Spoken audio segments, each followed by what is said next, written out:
6:49, mientras en Europa estaban en semejante apagón, Felipe, simultánea y paradójicamente, el presidente Petro se estaba reuniendo con un activista ambiental cuyo libro cumbre tiene un título que es Cómo dinamitar un oleoducto.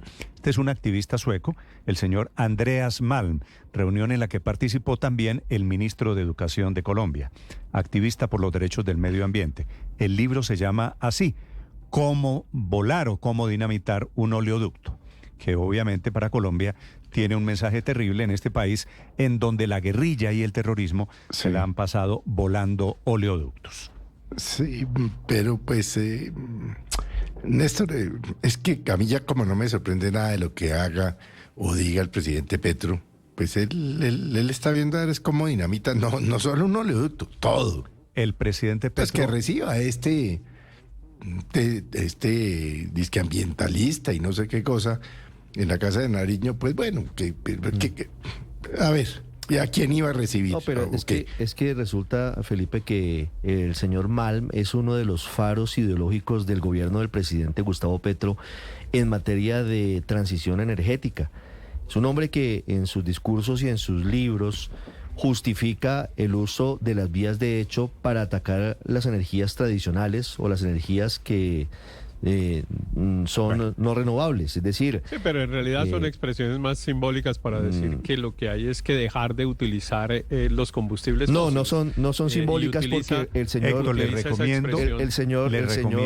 recomiendo que lea el libro. Que es válido, por ejemplo, atacar la infraestructura petrolera con el fin de evitar que siga siendo la energía que se utiliza, la energía del petróleo. Pero la referencia, no es Héctor, la referencia a Malm, a la reunión de Petro, digo porque me parece paradójico de que mientras que en Europa estaban hablando de este tema, apagón y energía, en Colombia el presidente Petro estaba recibiendo, y efectivamente es uno de los suyos, un activista que habla de volar, no solo en sentido figurado, que es lo que usted me dice, no es una metáfora, es de dinamitar las energías fósiles.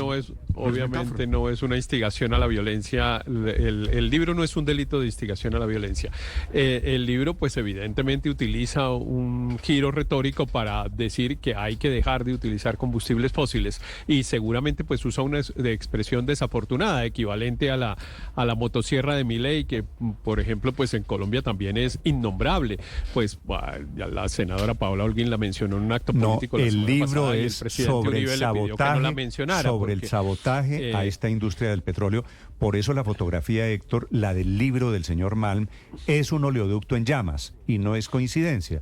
Se trata de que esa debe ser pero la además respuesta. Hay una cosa que es importante, Néstor, y es que lo que ocurrió en España está asociado incluso a un tema de cómo son compatibles las energías alternativas con las otras energías, porque todo lo que, digamos, una de las hipótesis y tal vez la más aceptada hasta ahora es que hubo una sobrecarga por la producción de energías alternativas, que no se calculó aparentemente bien. Esperemos, se sobrecargó la red española por cuenta de unas energías alternativas. Leo una parte de la reseña del libro, Néstor.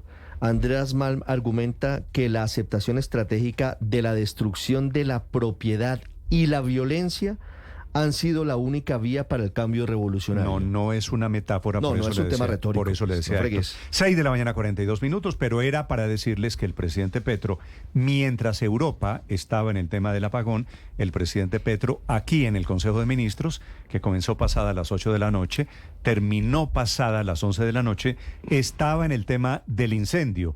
Y esta sí es una metáfora mía, Felipe.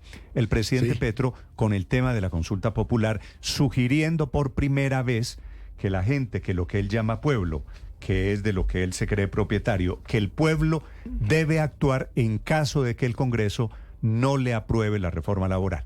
Y debe actuar, es su sugerencia, contra el Congreso de Colombia, casi sugiriendo un golpe o un cierre del Congreso, porque él está bravo con los congresistas que le hundieron la reforma laboral. Así que está escalando un poquito más el conflicto institucional, el señor presidente, que van a escuchar ustedes, como no fue transmitido por el Consejo de Ministros, Felipe, el resumen de lo que pasó en 3 horas de Consejo de Ministros sobre la consulta popular.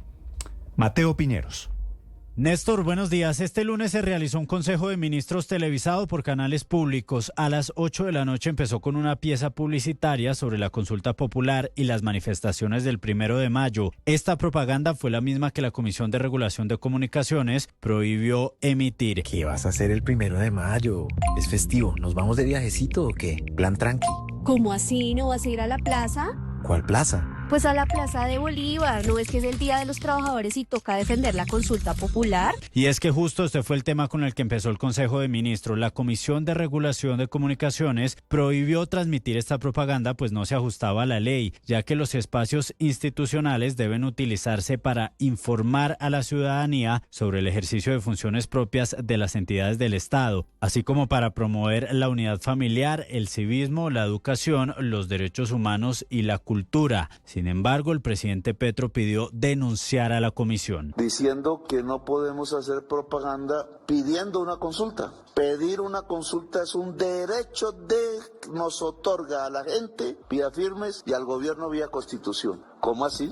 Es un prevaricato. Entonces yo quiero pedirle aquí a las personas dedicadas al tema jurídico que pongan denuncia por prevaricato. Y lo que prohíbe la ley es hacer campaña por el sí o por el no una vez se apruebe la consulta. Petro empezó a hablar de la consulta popular, pero también se refirió a la decisión del Partido Liberal de erradicar la ponencia positiva del proyecto de reforma laboral. Según la ponencia presentada por el senador Miguel Ángel Pinto, se propone la redefinición de la jornada diurna y nocturna. El trabajo diurno se establecerá entre las 6 de la mañana y las 8 de la noche, mientras que en la reforma del gobierno es de 6 de la mañana a 6 de la tarde. Además, en cuanto a la remuneración del trabajo en días dominicales, festivos o de descanso obligatorio, se establece un recargo del 100%, un punto que también está contemplado en la consulta popular del gobierno, aunque en el caso de los liberales es progresivo. Petro igualmente aseguró que la consulta popular del gobierno se radicará el 1 de mayo. El tiempo nos da para que discuta el Senado de la República en sus 30 días. Y si el Senado de la República en 30 días no discute,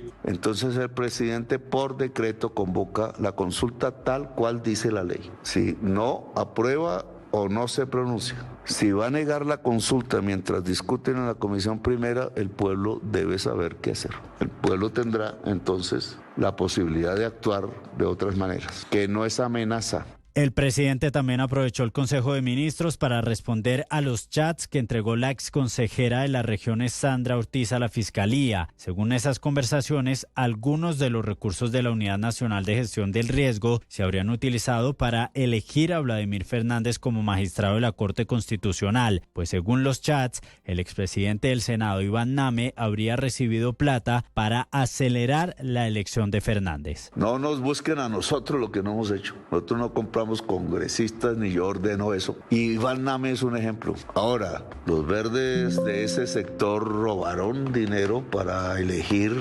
concejales. De ellos, que no son del gobierno, que no nos ayudan ni 5, que la justicia investigue. Pero Iván Name no recibió sobornos porque fue desde el día 1 un enemigo del gobierno. El presidente Gustavo Petro irá personalmente al Congreso el próximo 1 de mayo a radicar el texto de la consulta popular. Él ha hecho un llamado para que diferentes sectores sociales lo acompañen ese día. En ese contexto llegaron a Bogotá al menos 15.000 indígenas para participar en las movilizaciones del 1 de mayo convocadas por el gobierno. Mateo Piñeros, Blue Radio.